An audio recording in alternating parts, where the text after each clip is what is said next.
C'est en regardant le podcast Investir au pays de Philippe Simo que je l'ai découvert.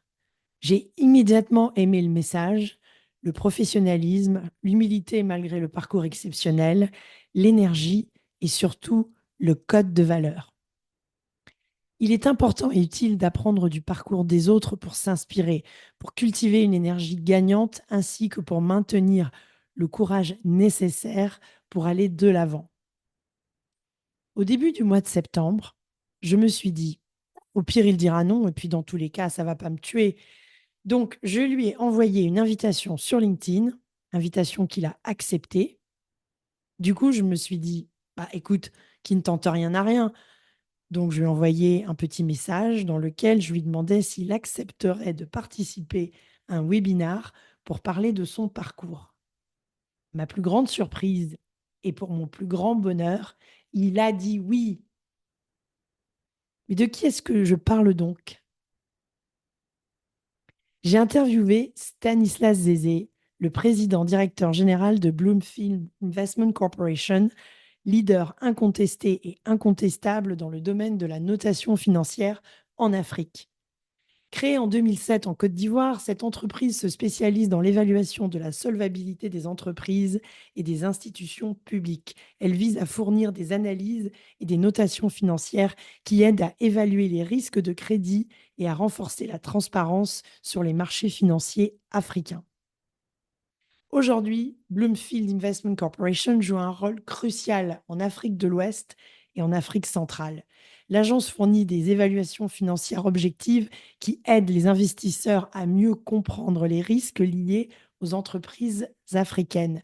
Cela permet de renforcer la confiance des marchés et d'améliorer l'accès au financement pour les entreprises locales. J'ai donc passé un peu moins d'une heure à échanger avec Stanislas sur des sujets liés à son parcours d'entrepreneur, les soft skills nécessaires pour aller de l'avant et sa vision du management.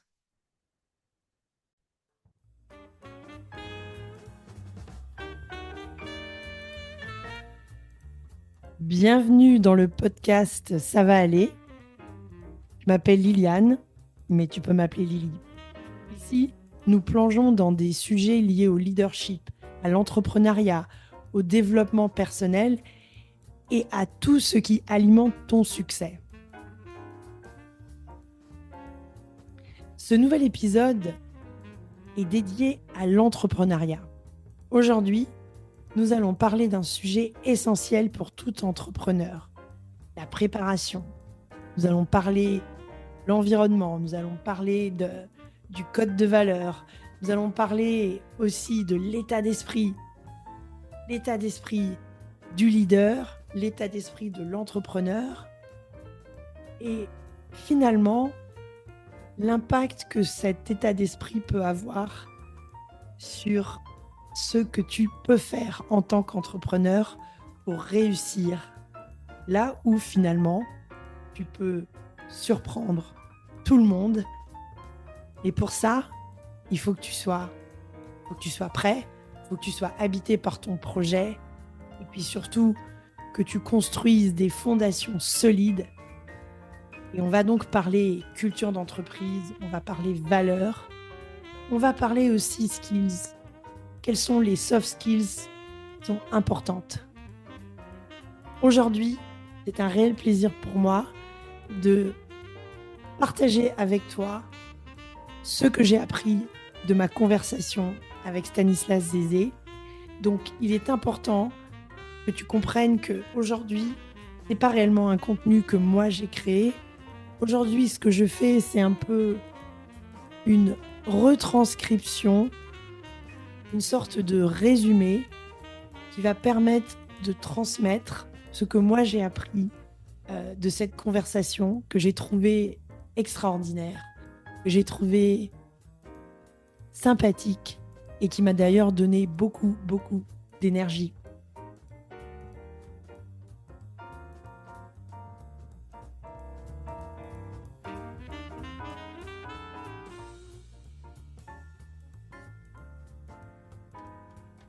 Donc finalement, quand on crée une entreprise, la première chose qu'on fait, c'est d'abord de répondre à un besoin.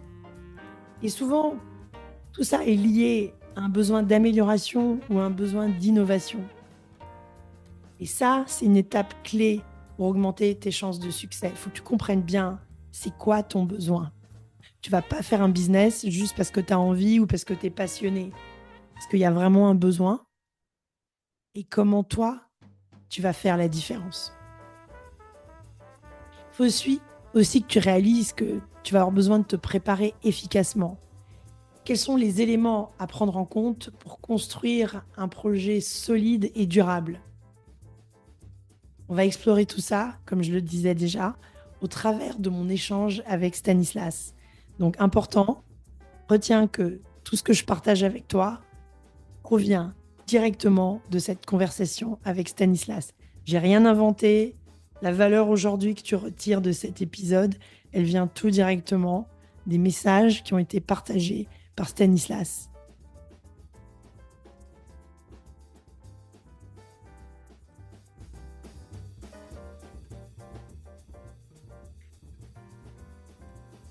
Avant de se lancer, il est primordial de bien comprendre quels sont tes actifs.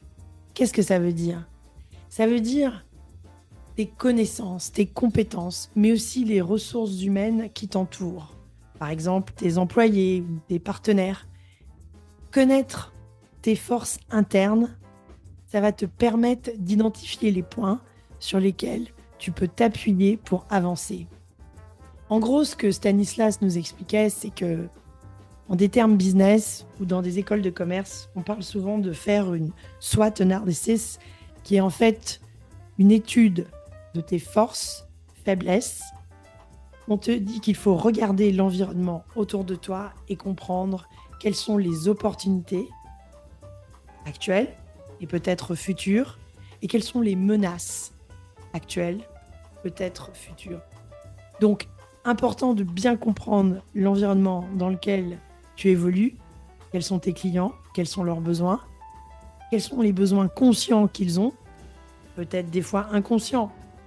Tu es capable d'anticiper certains besoins. Stanislas insiste énormément sur l'importance de la psychologie. Il est important de comprendre la psychologie de ton audience, de tes prospects, de tes futurs clients, de tes clients existants. Ça va te donner un avantage crucial pour proposer des solutions adaptées. N'oublie pas, l'entrepreneuriat, c'est un processus de construction qui prend du temps. Et c'est pourquoi il est vital que tu te dotes d'un code de valeur. Ah, le code de valeur, c'est quelque chose qu'on ressent très vite quand on discute avec Stanislas. Je dirais qu'il est habité par son business, mais il est également habité et très ancré autour de ses valeurs. Donc il insiste à juste titre sur l'importance du code de valeur de l'entrepreneur. Ce code de valeur doit inclure des éléments fondamentaux tels que la détermination, le courage, la patience, la résilience et l'humilité. Ces valeurs sont indispensables pour surmonter les obstacles que tu vas rencontrer en cours de route. L'entrepreneuriat, c'est un peu comme construire une maison. Et il a pris l'exemple d'une maison, du côté laborieux, du fait que, bah oui, tu pourrais acheter une maison déjà construite, mais prends le temps d'en construire une, ce sera laborieux, le processus sera long, parfois même frustrant. Cependant, une fois terminé, tu auras la maison qui te ressemble, construite à ton image. C'est la même idée avec l'entrepreneuriat.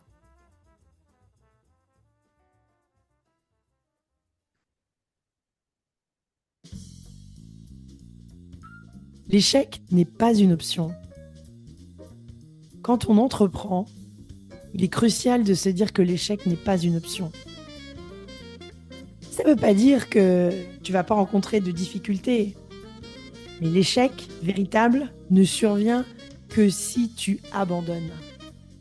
Tu persévères, tu finiras par réussir, tôt ou tard.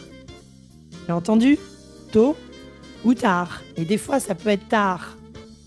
Donc, c'est un peu comme passer un examen. Il a pris l'exemple du baccalauréat et j'avoue que j'adore son côté. Il y a un côté très didactif.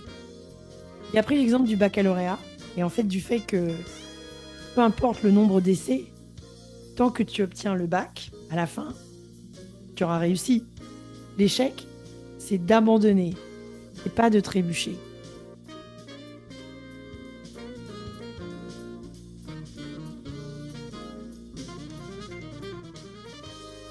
On a parlé aussi de l'état d'esprit du leader.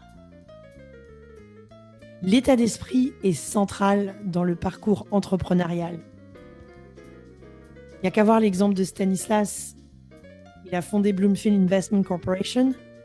Et en fait, son expérience nous montre l'importance de la résilience.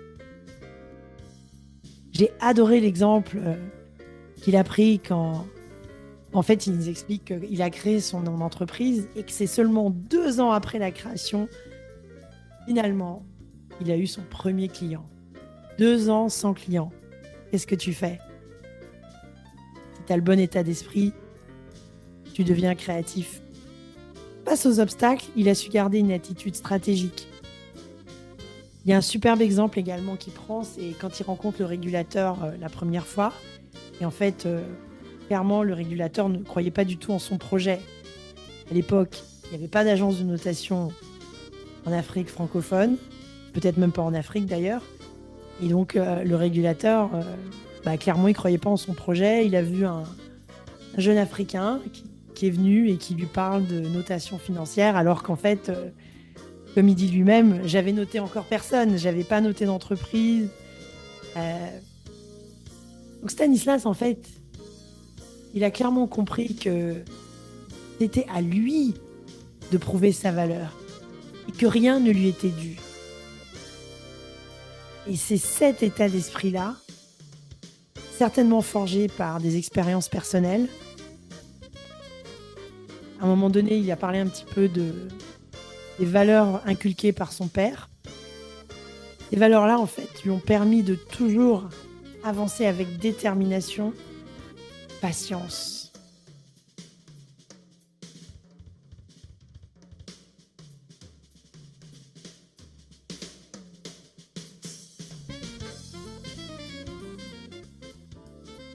Le parcours de Stanislas est exceptionnel. Mais vraiment, un aspect que moi, personnellement, je trouve fascinant, c'est que finalement, il a réussi à influencer le cadre réglementaire autour de son activité. Et ça, c'est juste royal. En persévérant, en montrant sa valeur, il a suscité le besoin de régulation dans son secteur. Et en fait, c'est une histoire qui est juste un parfait exemple de la manière dont l'entrepreneur peut créer sa propre opportunité, même dans un environnement, dans certains cas, lui est presque hostile.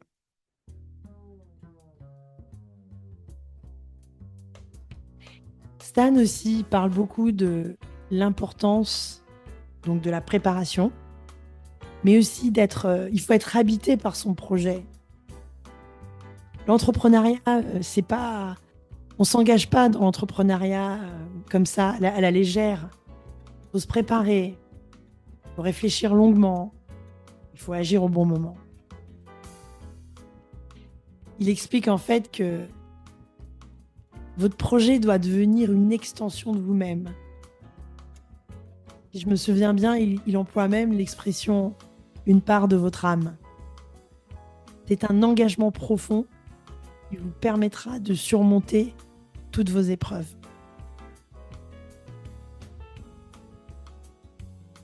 On a aussi beaucoup parlé de la culture d'entreprise et des valeurs.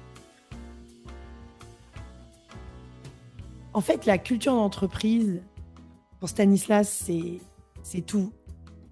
Et c'est même plus important, dans certains cas, que la performance.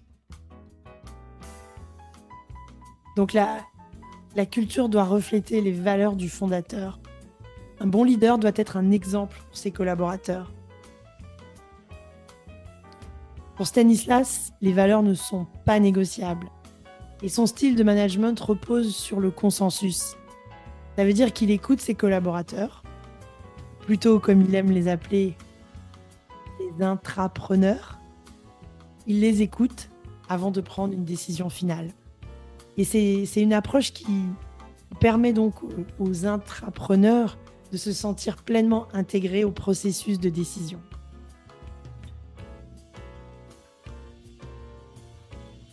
Comme dirait quelqu'un que je connais, le monde de l'entrepreneuriat, ou même le monde de l'entreprise, c'est pas le monde des bisounours. Et souvent, on doit gérer des conversations difficiles. Il est important d'ailleurs de savoir les gérer, que ça peut changer le cours de votre histoire. Il y a des moments où les émotions sont fortes, les opinions divergent. Et ça peut vraiment être des situations pièges pour l'entrepreneur. Et en fait, Stanislas insiste bien sur le fait que jamais réagir à chaud. Il vaut mieux prendre du recul, quitte à reprendre une discussion le lendemain, une fois que les esprits sont apaisés. Et à ce moment-là, on trouve souvent un terrain d'entente.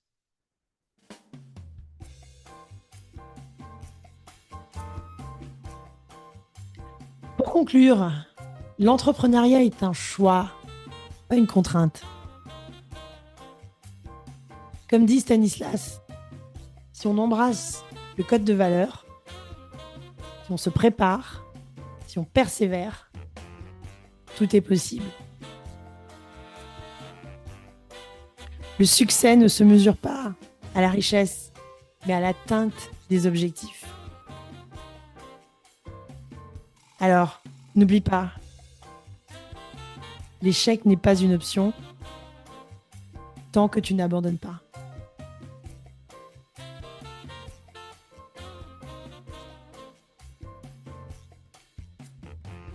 Je tiens à remercier Stanislas pour sa générosité,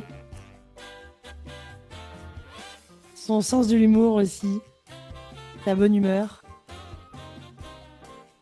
et sa bienveillance. Je te recommande 3 livres. Conversation cruciale, Savoir et oser dire les choses, de Joseph Graney, Kerry Patterson, Ron Macmillan, Émilie Grégory. Deuxième livre, Oser réussir, Changer d'état d'esprit, de Carol Dweck. C'est le livre qu'on appelle Mindset. Tu l'as pas lu? Écoute, je sais pas quoi te dire. Faut que tu le lises. Et pour finir, Sun Tzu, L'art de la guerre, de Sun Tzu.